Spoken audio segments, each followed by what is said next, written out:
right, we finally have a decision. 8 months in the making, we have a quarterback for Ohio State. And when we have a quarterback, we have to break it all down. And there's no two better guys to do that with than Austin Ward and Jeremy Birmingham. Turns out that these two got together, made a podcast. You can hear it on 97.1 The Fan, their YouTube. You can hear it really wherever podcasts are, correct? That is correct. Anywhere that you want to download audio, you can find us there.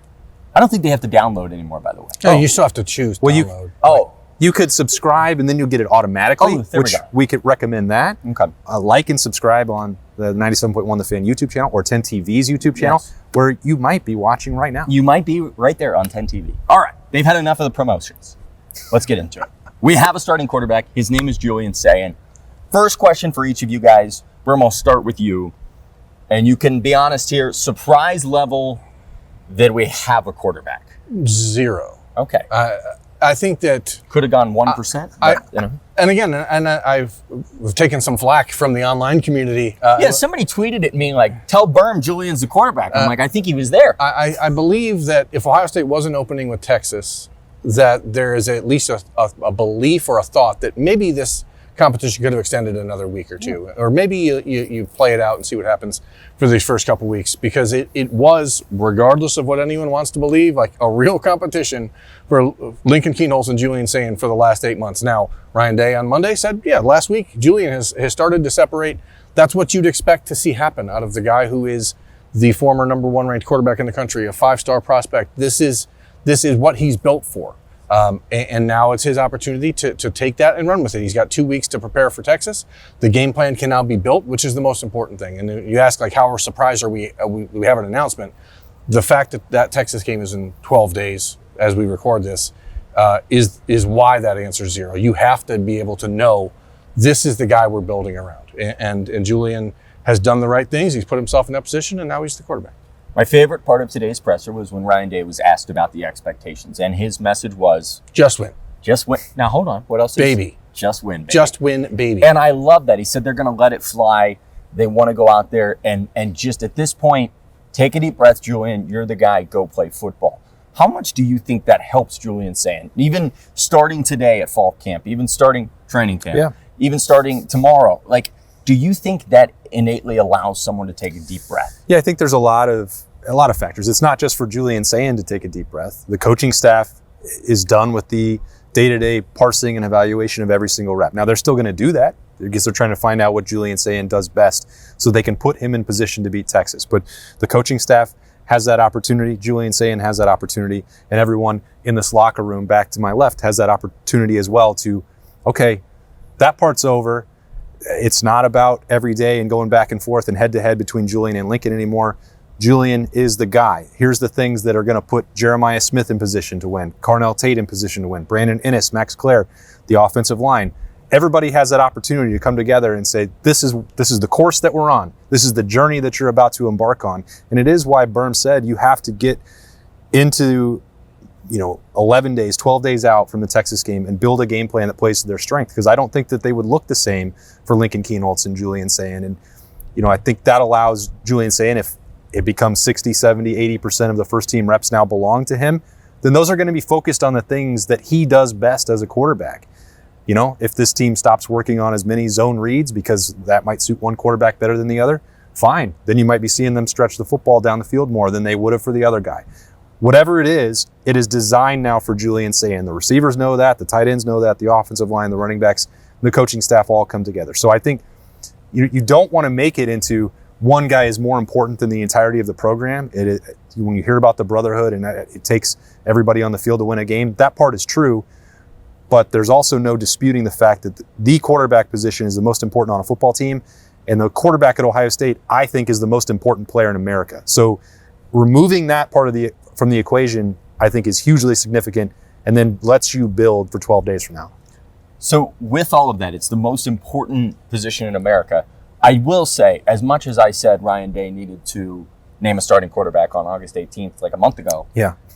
I don't think that Ryan Day would. Yeah, you don't have to pat yourself. Thank you. But I will say that I don't think that Ryan Day named a starting quarterback because we kept asking him about it. So, Berm, I'll ask you: do you think that he finally saw what he needed? Do you, or A or B? You don't get to be in the middle here, so you got to pick one. Okay. Is it A?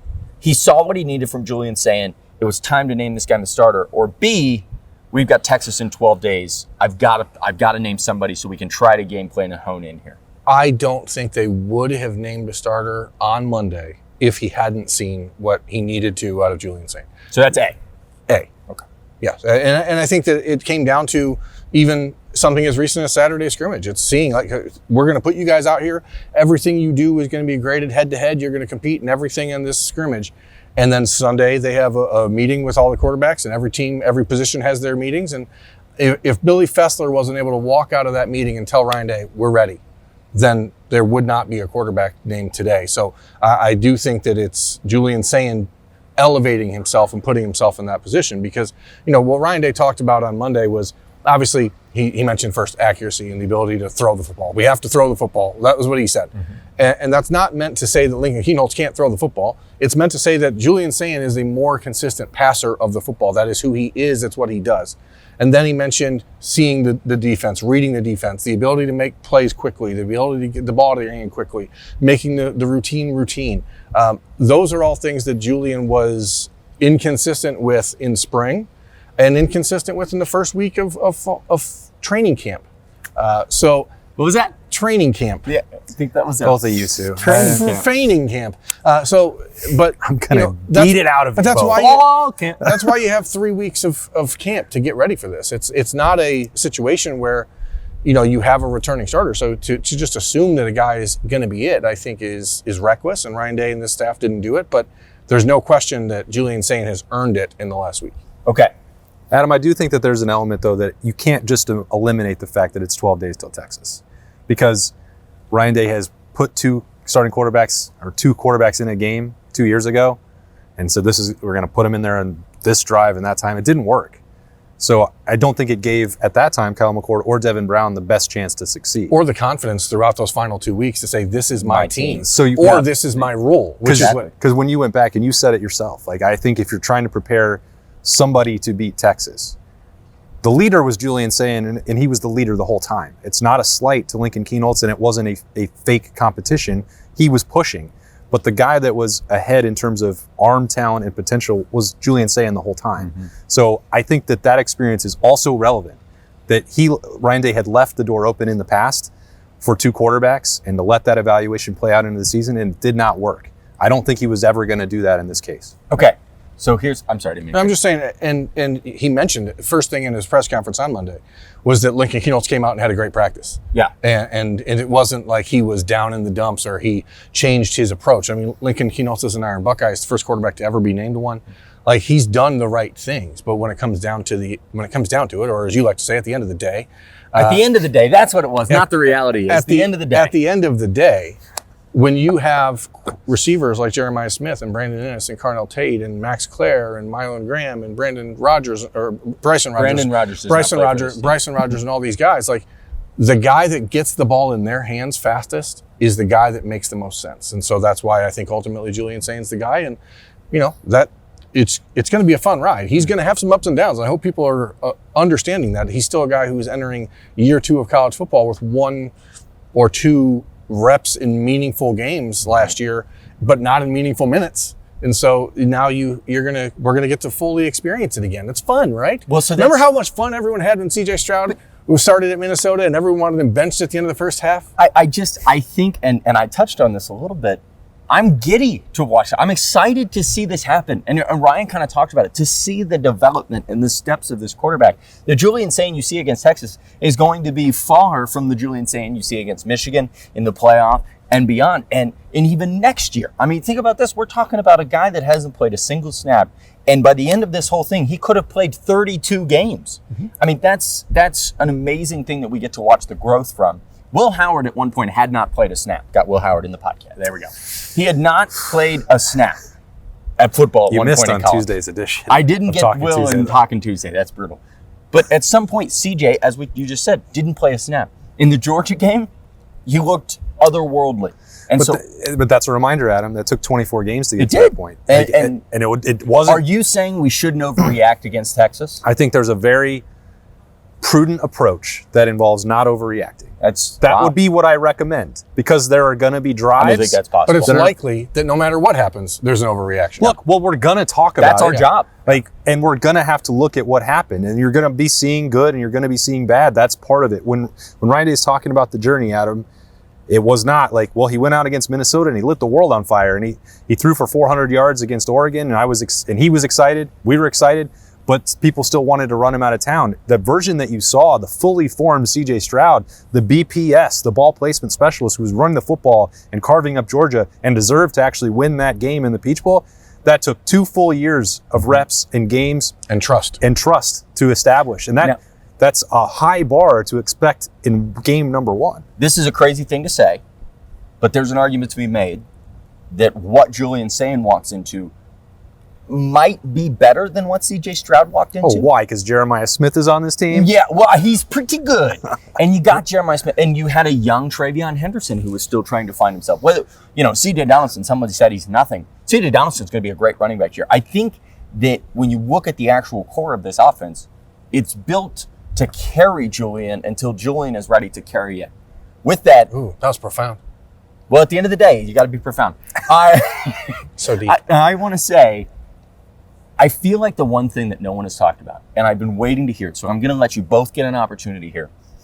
Why is Julian Sayin an elite quarterback? We've talked so much about, can he go take that job? He's got it.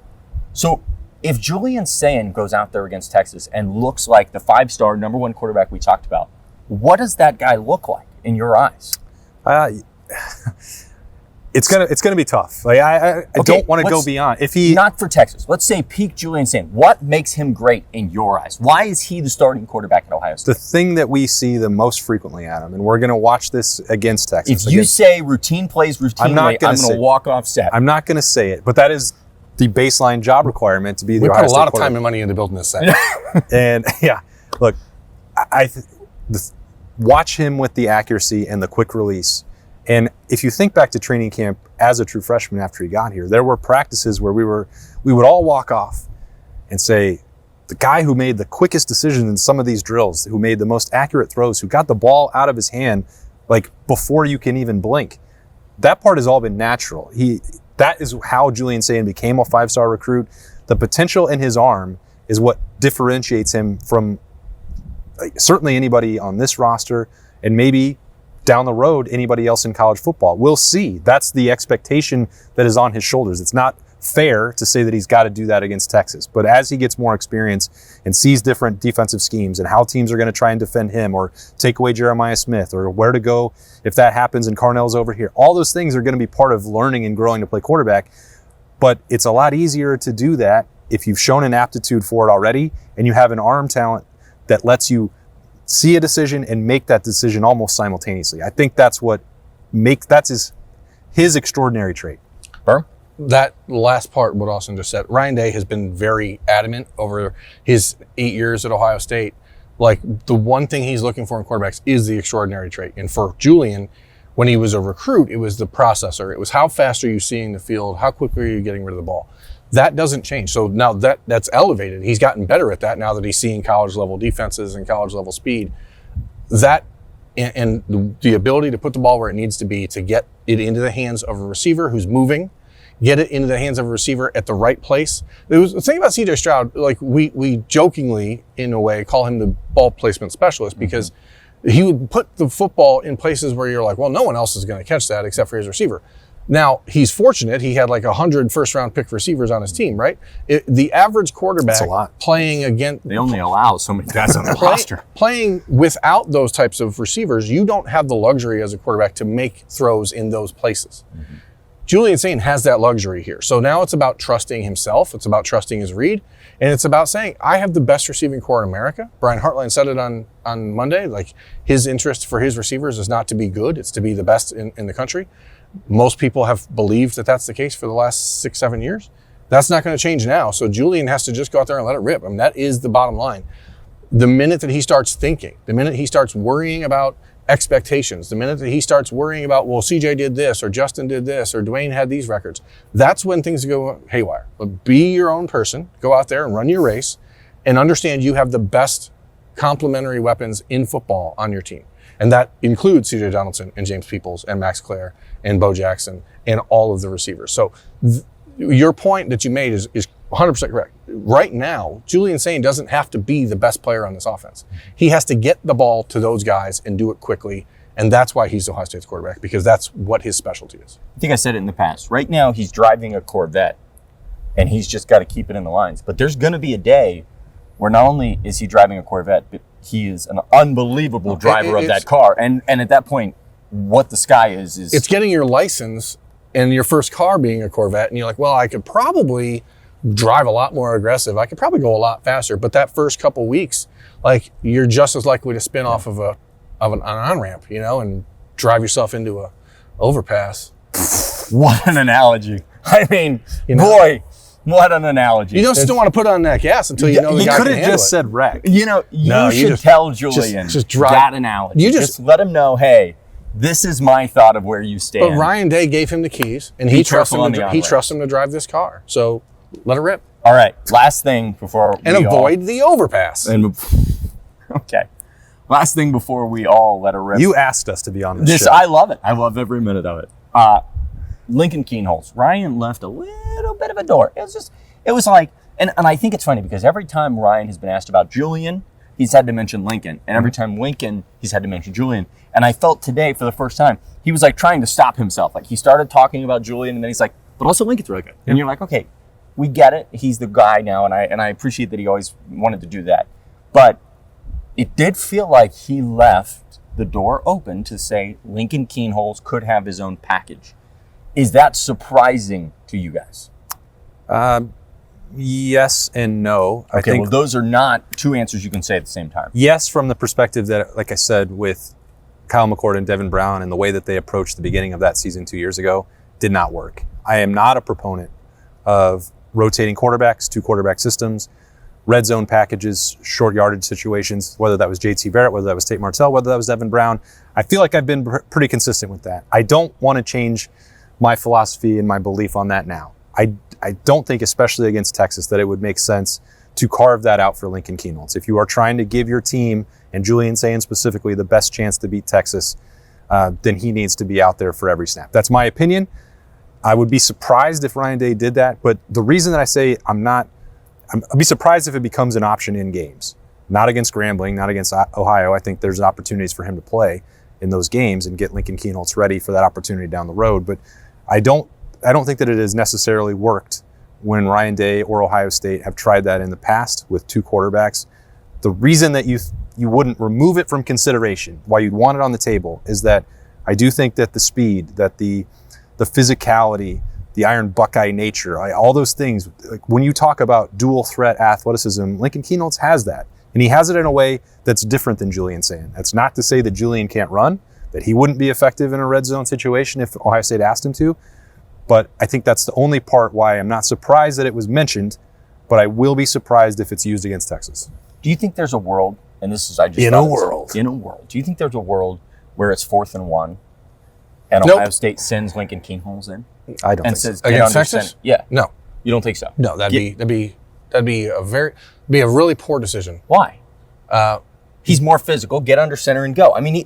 This goes back to the argument that I made against. If Ohio State's been working on the tush push, fine. But that's what I'm saying. Like as a design, I think the thing that Ryan Day is trying to avoid here in the discussion that he had on Monday, in saying that both these guys are going to have to play. They're going to need both these quarterbacks this year.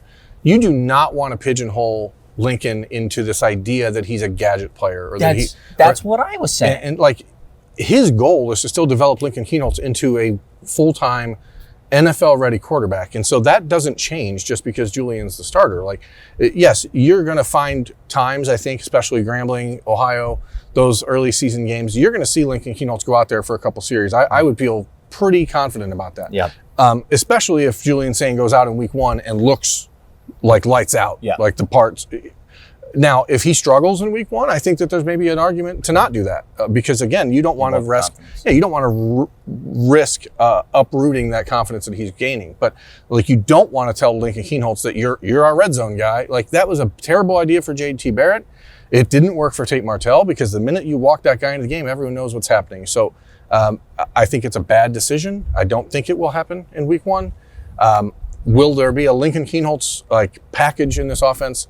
I would imagine we're going to be told that there is, and it's never going to be utilized because he needs to be able to run the exact same offense that Julian Sayin's running. So the reason Julian Sayin is the quarterback is because he can run this offense better. And so now Lincoln's job has to be, how do I get to be that good running this same offense? Because you cannot have two separate offenses for two quarterbacks. You just can't do it. You can't practice them both. I thought, and I said this on Talking Tuesday, I think there has been an over-exaggeration to the athleticism of Lincoln Kienholz. He's an amazing athlete. Well, you think that, but then you listen to every coach on Monday, and the first thing they say, oh, Lincoln, oh, what an athlete. Like, Lincoln does special things. Yes, but he's not JT Barrett. He's not Braxton But he's Miller. also not playing baseball. He's also not playing basketball. He's much not more a Tim athletic Tebow. than JT. Yeah, But my point is JT's biggest strength, the reason they brought him in the red zone is because you knew, okay, JT has the ability to run here. He can. But JT also threw for 40 touchdowns the year before. So I think that we're agreeing. Don't argue with me. I think that was fine-ish at the time because Cardale and JT were so very different.